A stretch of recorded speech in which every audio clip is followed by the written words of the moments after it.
Hey guys, how's it going, and thanks for coming. I'm Nick, and in this video we're going over unemployment benefits in 2020. Now I know it's scary out there, guys. Unemployment has been skyrocketing. There's now at least 10 million people filed for unemployment, and unfortunately I'm one of the millions out there. So I've been doing tons of research and figured that a lot of people are wanting to know this research as well. So that's exactly why we're going over how to apply for unemployment benefits, how much you might be able to get, at least have an estimate what you might want or might be able to get, and how to survive during these tough times. So real quick, I do live in New York, so that is one area that's hit the worst. So if you live in possibly another state, just double check for your personal information because it might be a little different. But I believe all of this stuff is very similar. I do have some websites that go into specific New York, but I also have a calculator, so stick around for that, how much is estimated what you might be able to get, and you're able to put in your state, your income. It gives you personal information. So of course we have to start with the new stimulus package that everyone's been talking about. That unemployment benefits have increased an extra $600 per week, and they are extending that for 4 months. So I'll leave a link to that article in the description so you can read a little bit more about that. Now with the stimulus check, I did another video on that as well if you want to check that out, of $1,200 stimulus check that you might be able to get. So I went over more details into that, and there's just so much in the package that we should all really be aware of that. However, I did read that the average unemployment benefit in January was around $385. So that's just to have like an idea out there. That was the average in January. Now at the same time, just so you know, self-employed and also contract workers are eligible as well, up to, I believe it was 39 weeks. Of course, look into this because everyone's situation is special and unique. So really look into what might be qualifying in your situation. And you could set up direct deposit, so it goes directly into your account, similar to the stimulus checks that would go into your account that way as well. So now that all of that's out of the way, let's start looking into how to actually apply. So it depends on the state that you're in. If you're in New York like me, you go to their website and you register for an account. So just like basically any account online, you have to create a username, password, you're going to need your social security, you're going to need your driver's license number, more information about previous employment, and basically more security questions like that. That might take, let's say, a week. I'm still in that process. But once they qualify, then you would have to eventually start claiming weekly benefits. So I have been trying to call them. Of course, it's been crazy because millions of people are probably calling them at this point. But it seems like what I heard on the recording is that I called this week, and it seems like you would have to call for this week if you want benefits for last week.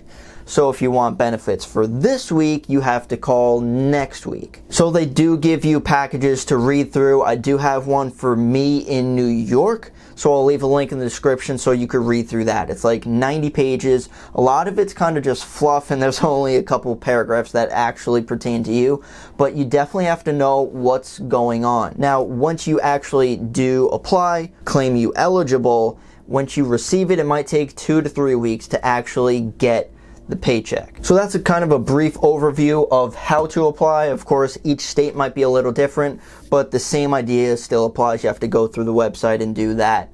So real quick of what not to do in this situation is, one, do not lie with any of these questions or answers because you could get severely penalized for this.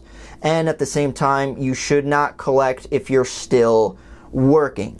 Maybe if you're still part-time, maybe if you're off the books, just beware. You could get more hurt from that and you'll struggle even more than what people are struggling now. And that's what I don't want people to get involved with. So the next thing we're going to be talking about is how much you actually might qualify for. So of course it depends on, I'm assuming each state might be different, and as well as your income. This is the information that I found out. So for the benefit rate, the minimum is $104 and the maximum is $504 per week. Now, I believe this might not include the recent stimulus package, so you might get a little bit more. I'm not too sure, but those were the minimums and maximums that I saw recently. So I'll give a couple quick examples of different salaries that you might be able to get, but this is the New York website that I found. It seems very complicated, so I want to try to narrow this down as much as possible.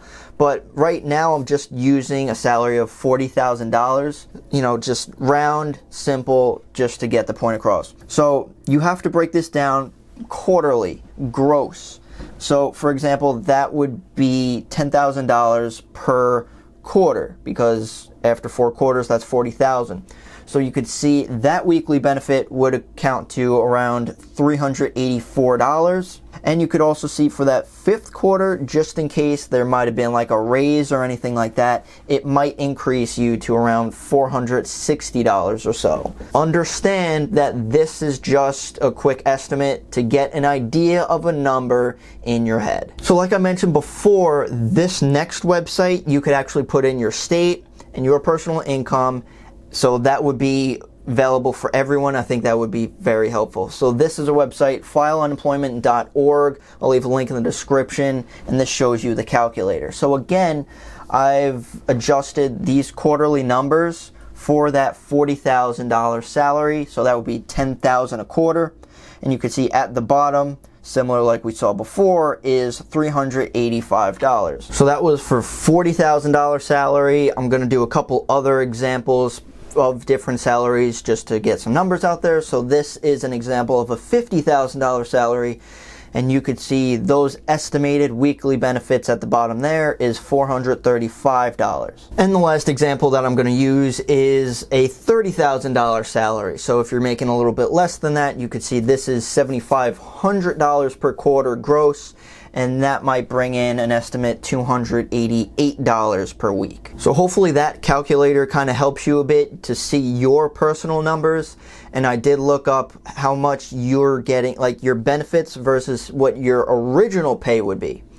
And I saw a number that you're getting 60% of your original salaried pay. So that's a little bit more than half. You could kind of base it off of that number as well. Now, through all of this, I know this is like a new normal. A lot of people are going for unemployment that had no idea of any information about unemployment. So now this is why I want to talk about some tips on how to survive on unemployment. So if this has been helping you so far, hit this video with a thumbs up so it could help other people out there, because there are millions, and it's really concerning and terrifying at this point. Hopefully this kind of eases your brain a little bit. It's still difficult out there, but hopefully this kind of reorganizes you. So step number 1 of how to survive on unemployment: you aren't supposed to live on unemployment. This is definitely like a short-term thing. Unfortunately, maybe even a medium-term thing. But don't think that we have to live on this in the long term forever. This is just so we're able to get back on our feet, survive a bit, so we can continue. So don't think like this is the end of the world and that's it. This is just something to help us so we can move forward, which would then bring us to number 2: weigh all of your options. This is one of those times that you might have very little strings attached to you at this point. Maybe if you're renting, it might be a little bit difficult if you have a house, but if you were thinking of going somewhere else, it could be either another state, maybe another industry if you didn't like where you were, but could really open your mind a little bit, because this is kind of a blank slate. So yes, this might be difficult times, it might be very hard, and we don't like change.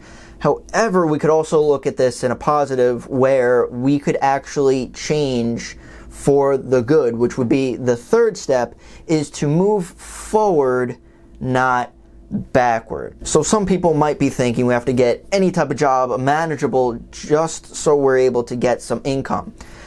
And I see where they're coming from. However, we cannot underestimate what we're able to provide. So if you're just thinking of working a grocery store when you had a better job before, not downplaying any grocery stores. We should really look forward, see how we're able to grow from this. Maybe what would our next step be? Or at least getting in a position similar to a position that we had. So a lateral movement instead of a downgrade. I don't want us to stay in a bad place and continue to struggle. I want us to continue forward. And the last tip of how we're able to survive, most importantly, number 4, is we have to learn how to budget. And I went into this much more in detail in another video. I think it's extremely important, especially right now, because a lot of people are tight on money. I will leave a link in the description, but basically we have to know our incomes,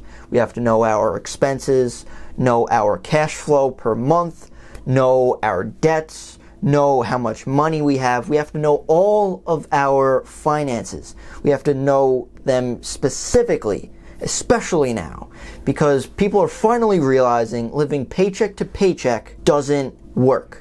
And we have to change that. For example, for me personally, I do have like an emergency fund on the side, so it's not necessarily the end of the world. You know, if you had some extra funds somewhere, extra money in your account, you could live off of that for a little while and not just primarily focusing on and just getting stuff from unemployment. If you save on your own, you could support yourself too. So I want to reiterate to you guys that this is not the end for us. We are able to change and adapt for the better.